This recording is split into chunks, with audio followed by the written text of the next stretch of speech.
Eu só fui porque era para falar sobre Ministério Público, não era para falar sobre socioeducação. E depois da minha breve intervenção, de cerca de 20, 30 minutos, expondo o que é o Ministério Público hoje, o que é o Ministério Público. A Cláudia já está até rindo, que ela já sabe que eu vou falar dela. Expondo o que é o Ministério Público da Constituição de 88, né? O que deveria ser o Ministério Público se fossem atendidos os comandos que estão previstos na Constituição de 88, já há quase 30 anos. Foi aberta a palavra para as intervenções de quem estava ali acompanhando, e houve uma intervenção da Cláudia, que é uma pessoa porque eu tenho um enorme respeito, uma grande admiração, que trabalha na ETJ, na equipe técnica do Judiciário, da Infância e Juventude, aqui, inclusive com um cunho provocativo que me agradou muito. E ela me disse, basicamente, que trabalha na Infância e Juventude há muitos anos e que aquele Ministério Público sobre o qual eu tinha falado, ela nunca viu, ela não conhecia, né? Então, parecia que ela tinha visto alguém falando sobre outro Ministério Público de outro país, ou, enfim, ou sobre outra instituição que não fosse o Ministério Público. Então, eu vou começar com a resposta que eu dei à Cláudia, que eu disse que compreendia isso, e, inclusive, a gente tem que ter muito cuidado para não promover simplificações, né, generalizações. A gente está falando aqui sobre a Fundação Casa. E a Fundação Casa, uma coisa que eu já percebi na socioeducação é que a Fundação Casa é o alvo predileto de todos os que estão dispostos a fazer duras críticas. Não estou dizendo que não haja críticas que devam ser feitas. Evidentemente há. Mas a gente tem que tomar cuidado para não simplificar as coisas, para não generalizar, para não desrespeitar o valor profissional das pessoas que tentam fazer aquilo funcionar da maneira que for possível. Se é que, enfim, que a internação... se alguém puder me convencer disso aqui hoje, eu estou à disposição de que sirva para alguma coisa isso, mas, enfim, o que eu quero dizer é o seguinte: existem dois ministérios públicos convivendo. Como que isso acontece? Isso, no campo do direito, é uma coisa muito comum a gente perceber. Muitas vezes as normas, a gente fala de lei que pega, lei que não pega, as normas não repercutem, né, na sociedade, as normas não produzem efeitos, muitas vezes. A gente chama isso no direito de falta de eficácia social, quando existe essa discrepância entre o que está na norma e o que está na realidade. No caso do perfil constitucional do Ministério Público, da Constituição de 88, é muito evidente a discrepância entre o que o Ministério Público anda fazendo em todo o país, mas especialmente no estado de São Paulo, em que tem o Ministério Público mais atrasado do país, a discrepância entre isso e o que está escrito na Constituição que o Ministério Público deveria fazer. Por que isso acontece? Porque a gente sabe, a gente não pode se iludir, tenho certeza que todos aqui sabem disso com bastante propriedade. Um direito está previsto na lei não significa que esse direito está assegurado. A não ser no mundo idealista, separado do mundo real, em que são formados e desenvolvem as suas atividades os operadores do direito. Naquele mundo, o direito que é assegurado na lei, ou na Constituição, ou num tratado internacional, já tá garantido, né? No mundo real, a gente sabe que não é assim que funciona. No mundo real, a consagração legislativa de um direito é só uma etapa. Muitas vezes, claro, é sempre decorrente de um processo de luta, de disputa, mas muitas vezes é o começo do processo dessa luta, né, a consagração. E o Ministério Público, que está na Constituição de 88, ainda está nesse momento. Por quê? Porque na Constituição de 88 a gente tem um Ministério Público que é comprometido com a efetivação de direitos humanos, é comprometido com a democracia, é comprometido com a diversidade, com a inclusão. E eu nem preciso me esforçar muito para... Aliás, eu não preciso nem dizer uma palavra que seja para afirmar que o Ministério Público, o que faz na prática, de maneira hegemônica, a gente não pode generalizar, mas pelo menos de maneira hegemônica, não tem a ver com isso, não, e muito pelo contrário, muitas vezes, né, faz até o oposto disso, né? Inclusive, a gente está vivendo um momento muito delicado no nosso país, no que se refere à conjuntura política nacional, em que o Ministério Público tem cumprido um papel muito pernicioso.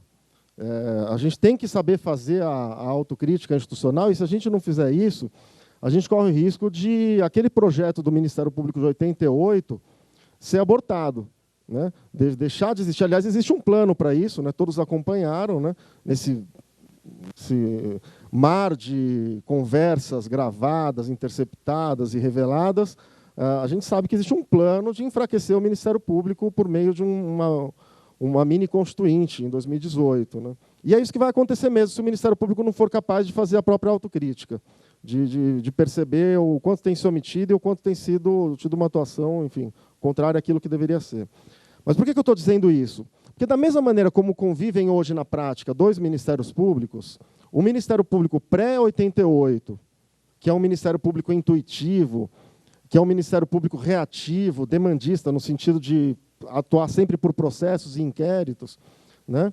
Ao mesmo tempo, convive com ele o Ministério Público que está lá na Constituição de 88, que é responsável pela defesa dos interesses sociais, pela defesa da democracia, que é um Ministério Público reflexivo, que faz a autocrítica, faz o dever de casa, que é a autocrítica, né?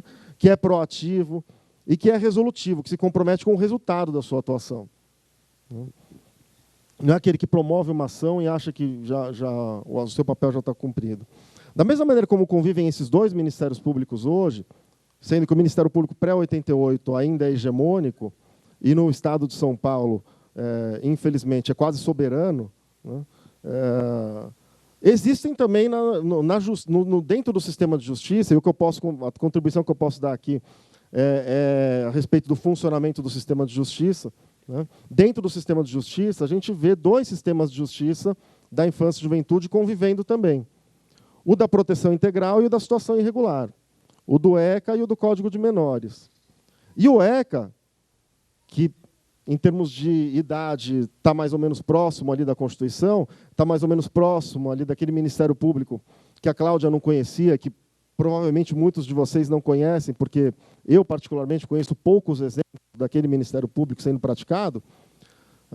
A gente tem hoje dois sistemas de justiça convivendo, no qual, a partir da minha avaliação, a impressão que eu tenho é que ainda é hegemônico o sistema de justiça vinculado à ideia da situação irregular, que é o que foi dito já hoje. Né? Hoje a gente vê muito mais punição e alguma coisa de educação, e mais decorrente de esforço individual dos profissionais que trabalham com socioeducação do que com questões, com planos institucionais, realmente. Né? Então, a gente vê as duas coisas convivendo. E no dia a dia do Poder Judiciário, da prática judicial do direito da infância e juventude, quem se encontra, vamos dizer assim, entre os que têm esse compromisso com o ECA, que estão dentro desse sistema de justiça que eu falei, comprometido com o ECA e comprometido com a ideia da proteção integral, se sente bastante desolado. Isso, o dia a dia, e não estou falando só da capital, estou falando isso do Estado de São Paulo, é o âmbito que eu conheço, né, do sistema de justiça. Por quê? Porque a gente vê verdadeiras atrocidades sendo reproduzidas diariamente. Contra os adolescentes, obviamente, acima de tudo, mas também contra os técnicos. E é por isso que esse encontro aqui é muito importante, por isso que esse diálogo, para mim, como alguém que está tentando praticar o Ministério Público da Constituição de 88 e a doutrina da proteção integral dentro da Justiça da Infância e Juventude, das execuções das medidas socioeducativas, é muito importante essa conversa, é muito importante, inclusive, a nossa articulação, porque, na verdade, se a gente ampliar um pouco mais o nosso ambiente, não pensar só nos agentes processuais e pensar em todos os que se envolvem, todos os atores que se envolvem diretamente na socioeducação, a gente encontra realmente um ambiente de disputa. Um ambiente de disputa pela afirmação do ECA, de um lado, e pela negação do ECA pelo outro. Sendo que a negação do ECA ainda é hegemônica. Entre os chamados operadores do direito, é muito difícil encontrar, pelo menos pelo que eu consigo compreender até o momento, do que seja o direito da infância e juventude, alguém que tenha uma mínima noção do que seja isso. uma noção que não se limite a uma mera reprodução de práticas da justiça criminal, que já anda muito mal, que já está na UTI, né? Essas práticas sendo reproduzidas dentro da justiça da infância e juventude. Então, por que eu estou dizendo isso? Essa situação é agravada. A gente está falando de problemas da Fundação Casa, a gente está falando enfim, de diversos problemas encontrados lá, pelo CRP, pelo Conselho Regional de pelo Ministério Público, pela Defensoria. É o que eu estou dizendo, a Fundação Casa é o alvo favorito de todo mundo, né? E eu sempre faço questão de me mostrar, de revelar a compreensão da posição das pessoas que estão ali tentando fazer aquilo funcionar da maneira que for possível. Mas talvez o maior problema gerador de tudo isso que a gente está conversando é insuficiência de número de técnicos. Será que tem pouco técnico ou será que tem muito adolescente internado? Não é? Falta de vaga. Será que falta vaga ou será que sobra internação? Se a gente for ver, eu não tenho esses números aqui, não sei se alguém tem, mas se a gente for fazer uma comparação, o Estado de São Paulo interna muito mais do que todos os outros estados. Será que isso está certo? Será que não tem alguma coisa errada nisso? E quem será que é responsável por isso? É o sistema de justiça. Quem define quem é internado e quem é desinternado é o sistema de justiça.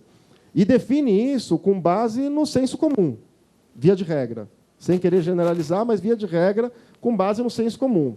O que significa dizer que o trabalho de vocês é solenemente desprezado. Peço até desculpas por dizer dessa maneira, mas é isso mesmo. Não se sintam mal, o meu também costuma ser, viu? E o dos defensores, o Daniel está aqui, um grande defensor que trabalha lá também na execução, está aqui para poder confirmar isso, também, muitas vezes, acaba sendo desprezado. Por quê?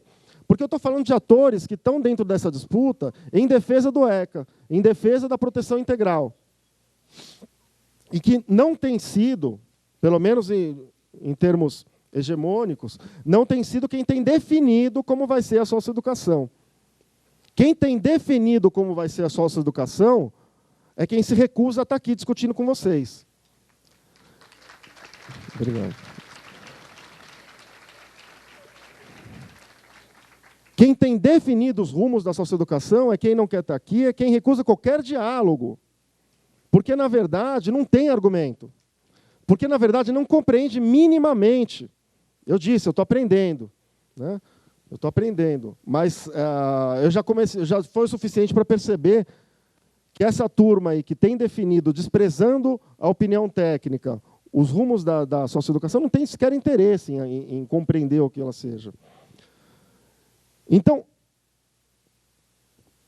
qual que é a hipótese que eu divido aqui para a gente, enfim, para a gente refletir junto, expondo aqui as críticas, para a gente ver se a gente acha um caminho para condução melhor dessa disputa. Me parece que um dos maiores problemas, se não for o maior problema atual em São Paulo da socioeducação, tem sido uma permanente sobreposição do senso comum à razão técnica. É isso que tem gerado tanta internação. O juiz lá, o promotor do processo de conhecimento, e aqui eu não estou fazendo menção a ninguém especificamente, tá, gente? Eu estou dizendo, na avaliação que eu faço nesses 14 anos de Ministério Público, do que tem acontecido, e 2 anos no Centro de Estudos de Aperfeiçoamento Funcional, os últimos 2 anos, do que tem acontecido em geral. E o que tem acontecido em geral é o senso comum pautando as decisões.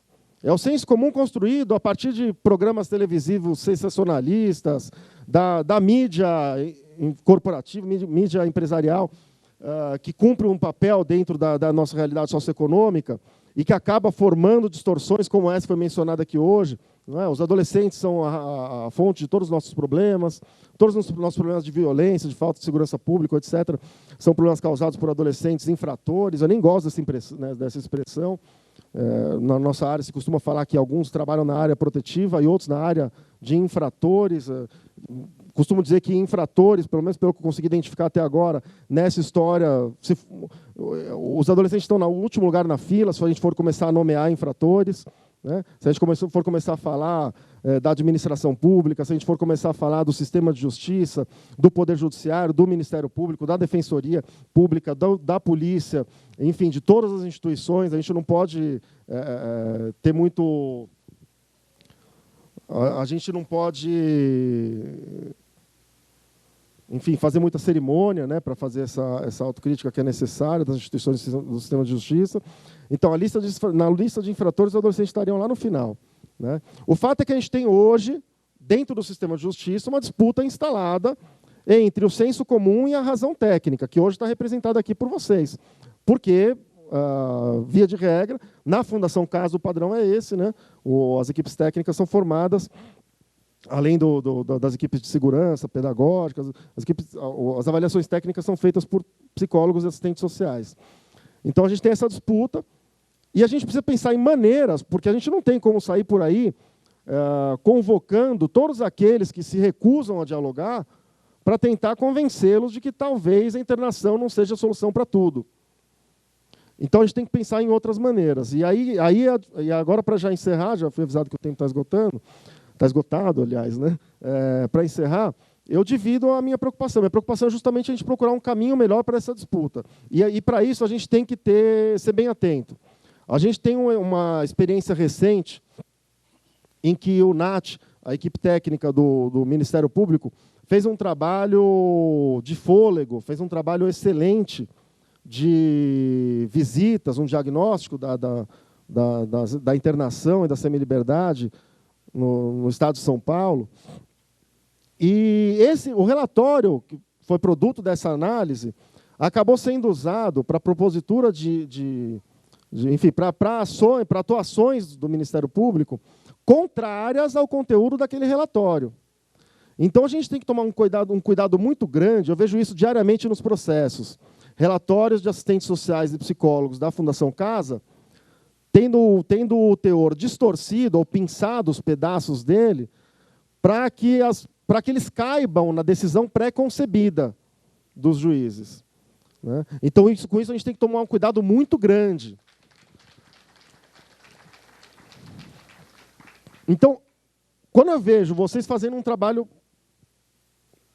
tão interessante, a pedido do Ministério Público, fazendo um diagnóstico, ainda que por amostragem ou por uma aproximação da situação dos técnicos da Fundação Casa, eu tenho uma preocupação grande, e não estou falando especificamente do Ministério Público que fez a requisição, estou falando de maneira geral. Eu tenho uma preocupação grande com uma possibilidade de distorção do estudo que vocês fizeram, né? Então, acho que isso a gente tem que refletir, tem que pensar junto, né? Porque para alguém querendo encaixar, né? Porque o que a gente vê no dia a dia é quem está com a caneta na mão querendo desacreditar, desqualificar o trabalho dos técnicos da Fundação Casa.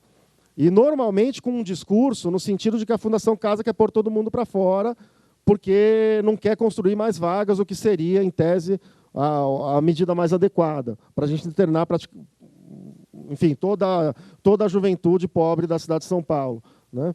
Então, para que dentro dessa lógica alguém diga, olha, vocês vejam, né, toda a análise crítica é necessária, né? Mas a gente tem que tomar cuidado para ela não ser mal usada, né? Dizer, ó, tá vendo? Eles trabalham sem condição nenhuma.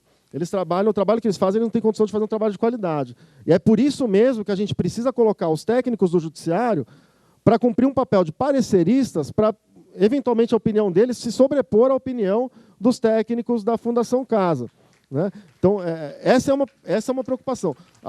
E para quem não está acostumado com esse dia a dia das audiências, especialmente aqui na Infância e Juventude da capital, a gente chega a ter situações tão bizarras, não tem outra palavra, ao ponto de a Fundação Casa, os dois técnicos proporem a liberação, na ETJ, um propor a liberação e o outro ser contrário à liberação, e mesmo com tudo isso, ao invés do adolescente ser liberado, ser marcado uma audiência.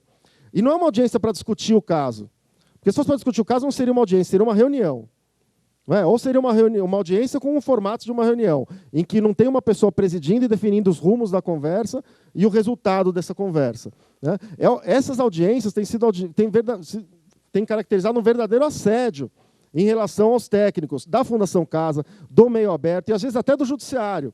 Toda vez que a opinião técnica colocada no parecer não coincide com a decisão prévia, já pré-concebida, daquele que quer enquadrar a opinião técnica dentro do senso comum. É uma subversão total do que, enfim, do que deveria ser feito. Então, essa preocupação a gente tem tido, né? A promotoria ela é plural, o Ministério Público, os membros do Ministério Público atuam com independência funcional, então a gente não atua como grupo, a atuação de não estou aqui falando por todos os promotores da infância, eu estou falando por mim, não é? Mas essa é uma preocupação grande que eu tenho, buscar maneiras de fortalecer os técnicos da Fundação Casa, do meio aberto, do Ministério Público, da Defensoria, do Judiciário, para que, de uma vez por todas, a opinião técnica passe a pautar as decisões judiciais. E não é à toa que a lei fala 10, 11, 12 vezes isso. Na teoria do direito, a gente aprende que quando a lei repete muito, aquele que tem aquela formação positivista, idealista, vai dizer que isso não significa nada. Porque ou está obrigatório, ou está proibido, ou está permitido e pronto. Não é? Mas quem tenta ir um pouco além, costuma se dar conta de que quando a lei repete muito, é porque ela está revelando uma preocupação muito grande com aquele aspecto. Que aquele aspecto ali é sensível. E a lei diz muitas vezes que as decisões têm que ser tecnicamente embasadas. Não é à toa isso. Não é? Então a gente precisa procurar caminhos para fazer com que isso realmente aconteça, que não é o que a gente tem hoje no sistema de justiça. Então, peço até desculpas por ter passado do tempo, mas, às vezes tenho dificuldade de ser conciso, mas eu acho que a gente tem que pensar um pouco sobre isso, porque eu vejo um trabalho muito sério sendo desempenhado a cada vez que eu converso com os técnicos da Fundação Casa, a cada vez que eu faço uma visita num serviço de meio aberto, a cada vez que eu converso com os técnicos do Judiciário, do Ministério Público, da Defensoria. Eu vejo muita gente levando muito a sério essa história de socioeducação, e que é o que eu não vejo quando eu estou dentro do ambiente do direito, do ambiente dos operadores do direito, que pouco tem se responsabilizado com isso e tem que se limitado a reproduzir a lógica da justiça criminal dentro da justiça da infância e juventude. Então, obrigado pela atenção de todos e estou aqui ansioso pelas colaborações aí que nós vamos ter para essa nossa reflexão. Obrigado.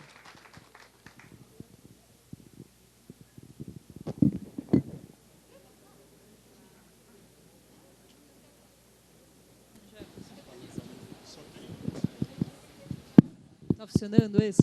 Tá sim, vamos lá. Estou preocupada bastante com o nosso tempo. Queria que a gente, de fato, pudesse, né, ampliar a roda. Então, sigo aqui, vou tentar ser persistente com os próximos convidados. A gente tem avisado, mas, enfim, né, a gente é convocado e é isso, nos afeta e sigamos, enfim, vamos lá. Convido agora, então, o Décio Perrone Ribeiro Filho, que é representante da Fundação Casa. Ele é superintendente da saúde da Fundação Casa, psicólogo, formado pela PUC em 85, tem cursos complementares da área de drogadição, psicopatologia, análise funcional, responsável pela área da saúde na Fundação Casa desde 2009. Então, Décio, por favor, seja bem-vindo à nossa roda aqui de conversa. Obrigado. Só um minutinho que eu vou abrir um copo d'água aqui.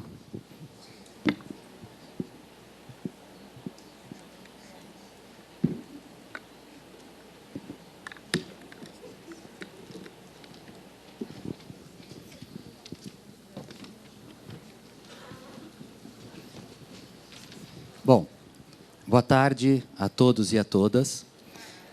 Eu quero também, na figura da Mauricélia Soares e da Elisa Rosa, cumprimentar todos os psicólogos que estão aqui presentes, não é?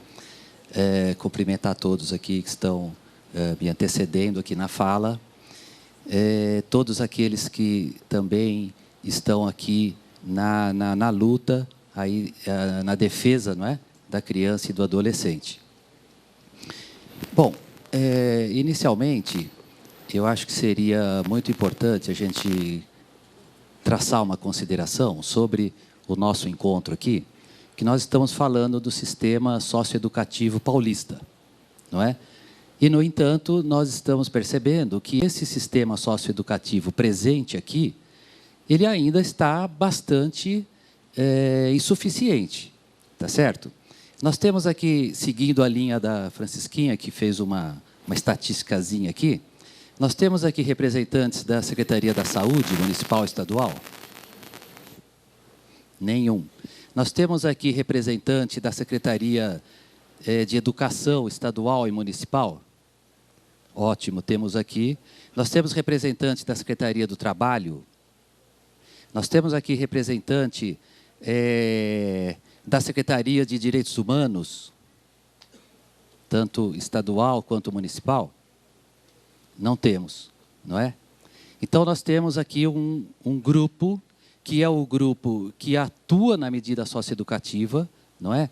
Naquilo que já representa todas as falhas das políticas públicas que existem ou não existem neste estado, ou nesse município, ou em outros municípios aqui do estado. Falando estado enquanto desenvolvedor de política, não é? Bom, isso quer dizer que nós temos ainda uma situação bastante crítica em relação à medida socioeducativa, porque nós recebemos lá aquilo que está falhando. A quantidade de adolescentes que nós recebemos lá, analfabetos, analfabeto, não é só analfabeto funcional, não, é extremamente significativa. Então, o que justificaria esse diálogo, não é, esse debate, estar presente aqui a área da educação, não é? Adolescentes que entram com problemas graves de saúde, também seria importante a gente ter esse debate aqui, né, enquanto sistema socioeducativo, não é? Bom, tudo bem. De qualquer maneira, eu acho louvável a iniciativa desse encontro, porque nós podemos considerar que é um encontro inicial, não é? Que é um encontro que marca uma discussão, não é? Apesar do foco do que foi chamado medida socioeducativa, está sendo a instituição privativa de liberdade, não é? Também o município, no campo das medidas socioeducativas em meio aberto, não sei se estão aqui, também deveria estar, não é? Enfim, o sistema todo, não é? SUS, SUAS e o sistema de justiça, como já bem colocou o doutor Daniel aí, não é? Nós estamos aí nos 30 anos do ECA, e nós temos duas grandes questões críticas que ainda prevalecem, que um pouquinho já foi colocado aqui, que eu quero reafirmar, não é?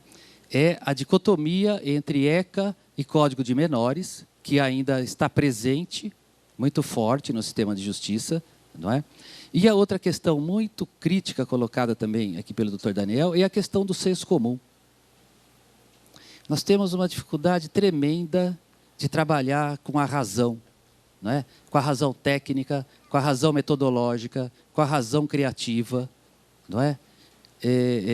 Nos interlocutores que operam, não é?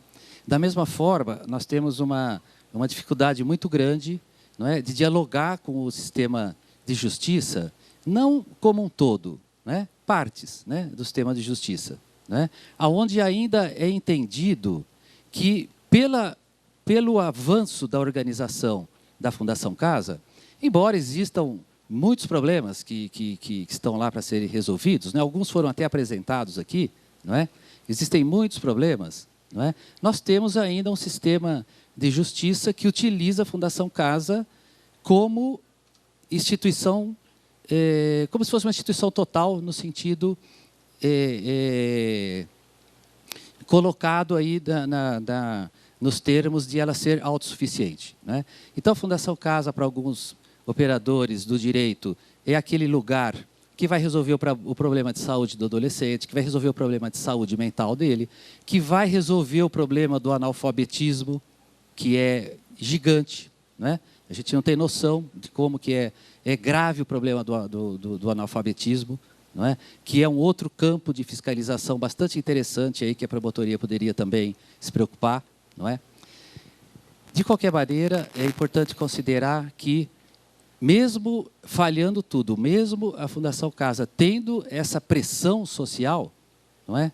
Existem mesmo dificuldades na sua evolução, embora avanços extraordinários já aconteceram nesses 40 anos de sua existência, né?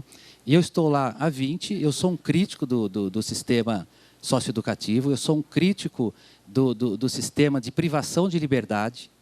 Não é? A privação de liberdade, ela não é boa. Ela não é boa. Não é? Embora, eu vou comentar isso um pouquinho mais tarde, a gente vive um paradoxo em relação a isso, né, que o nosso companheiro Herbert aqui até tem a ver com isso, que eu já falo já já. Bom, nós tivemos alguns dados aqui, e eu acho que é importante frisar que são dados parciais, né, como é também reconhecido, né, pelo pessoal que preparou. Né, eles não representam aproximadamente 1/4 do ponto de vista quantitativo de profissionais e de unidades. Né? Nós temos 500 e tantas assistentes sociais, nós temos 500 e tantos psicólogos, nós temos 120 enfermeiros, nós temos 500 auxiliares de enfermagem, nós temos 33 nutricionistas, nós temos 55 dentistas, nós temos 18 médicos aqui na capital. Não é? Então, existe um corpo técnico da área, especialmente de saúde, falando, nós temos um corpo de pedagogos, não é? Que, sim, estão tentando mudar a história do que é a privação de liberdade até então, nesse estado. Né? Bom, em relação aos dados, eu acho importante a gente trabalhar só rapidamente o todo. Não é?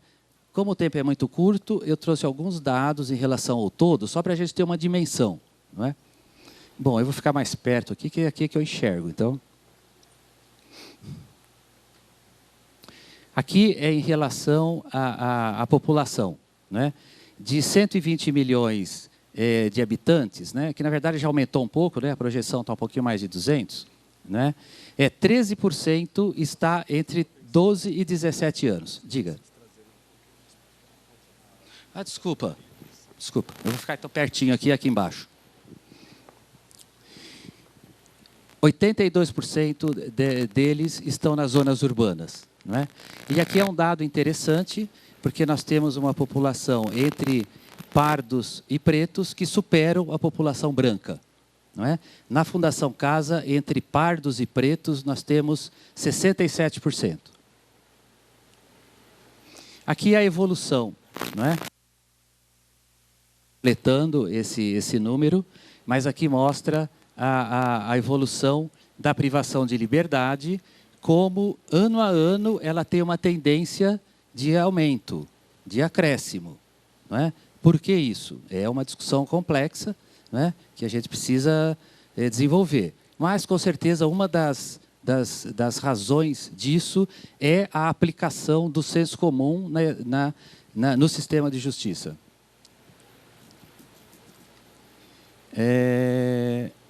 Aqui nós temos a relação entre Estado de São Paulo e outros estados, não é? Quantitativamente. São Paulo representa 7.908 adolescentes. Os outros estados possuem números muito menores.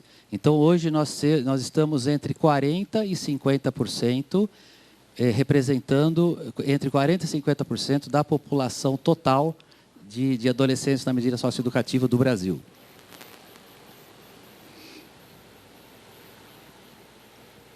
Aqui em relação, esse número é muito interessante, né? Em relação à faixa etária de 12 a 18 anos,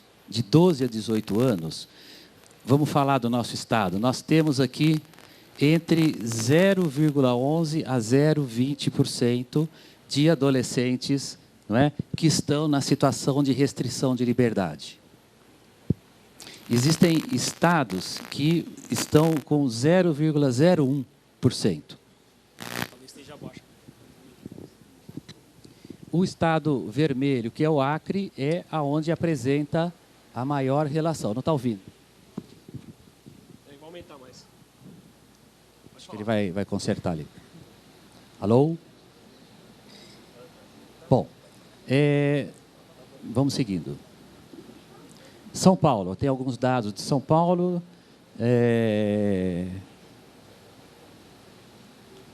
Bom, São Paulo é um caso realmente à parte, não é?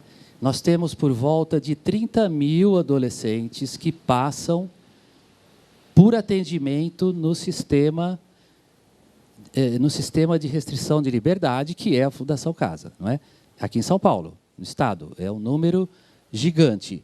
A média de permanência é entre 9 e 10 mil por mês, não é? Desse fluxo, 73% são voltados para a internação, não é? 18% internação provisória, 5,6% semi-liberdade. Nesse fluxo todo, essa porcentagem acaba recebendo essas medidas. Isso daqui é a mesma coisa, né? É a evolução da medida da relação de internação, que ela tem crescido, né, com pequenas baixas, num momento ou no outro, mas a tendência é crescente. Só um minutinho, não passa ainda. Aqui tem em relação à internação provisória e semi-liberdade, é uma relação. A gente não vai explorar muito, porque nós estamos correndo um pouquinho com o tempo. Tá? Também, né, aqui é aquele número maior, né, que é o número de entradas e saídas diárias, não é? Que é um número também que aumenta. Bom, aqui é uma relação também entre o total de adultos, né, envolvidos na criminalidade, que são apreendidos, e a relação com os adolescentes, né, a proporção. É extremamente minúscula a quantidade de adolescentes em relação à população adulta, não é? O que mostra que a discussão da redução da maioridade penal, ela é essencialmente política, né? Ela está no campo político, ela não está em outro campo. Adolescentes para região de moradia. 50% aqui na capital, né, aqui no estado de São Paulo, 50% dos adolescentes, eles são do interior, não é? 15% da grande São Paulo, e 26% da capital. Esse número da capital já foi bem maior, não é? Porque de 10 anos para cá houve uma descentralização, e essa descentralização fez com que o adolescente permanecesse do seu local de origem. Bom, roubo qualificado continua sendo o campeão aí, né, da motivação aí da internação. Os roubos, né? E a gente teve um aumento muito grande em relação ao tráfico de drogas. Esse aqui é o número total. Nós temos, no interior do estado, unidades inteiras, né, que o adolescente ele está lá privado de liberdade por tráfico de drogas. Vocês imaginam 50 adolescentes num centro, todos ali são traficantes, né? Nenhum é usuário, e são todos menores de 18 anos, não é? E que operam o tráfico aos olhos da Secretaria de Segurança Pública, que é outro órgão que tem que estar aqui para discutir o sistema socioeducativo.